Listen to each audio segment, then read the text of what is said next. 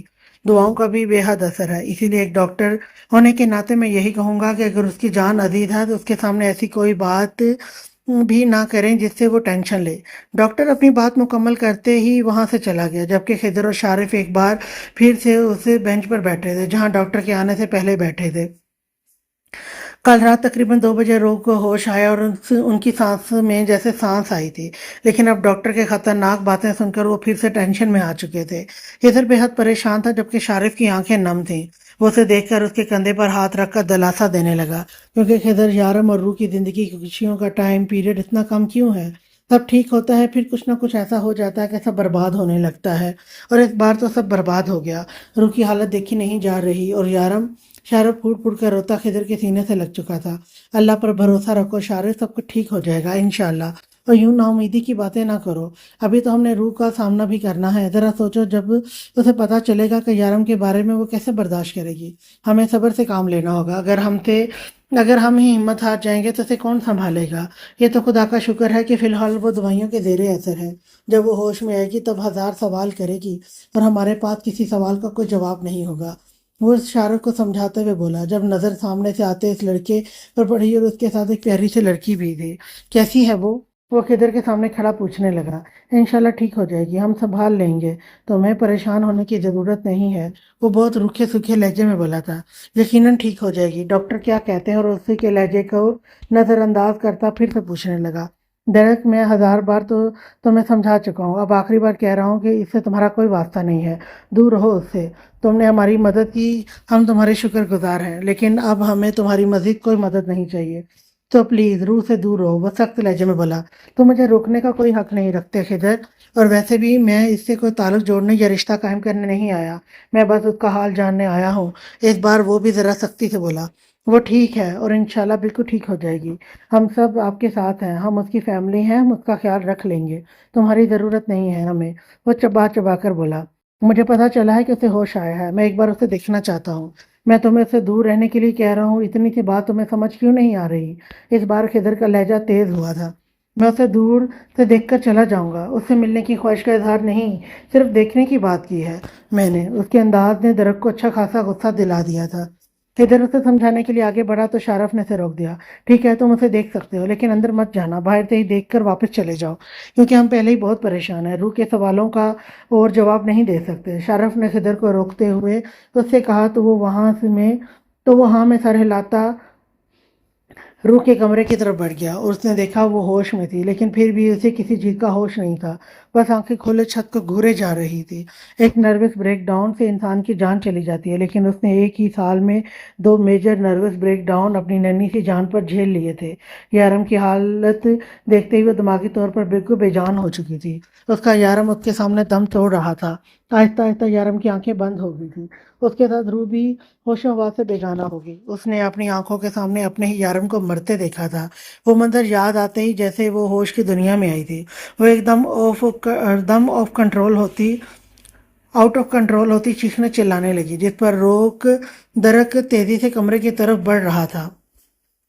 یارم یارم وہ لوگ مار رہے ہیں، کوئی بچاؤ میرے یارم کو، بچاؤ، مت مارو مت مارو میرے یارم کو، بچاؤ، ماموں ماموں میرے یارم، شاہ رخ بھائی میرے یارم کو بچا لیں، یارم نہیں، مت مارو یارم۔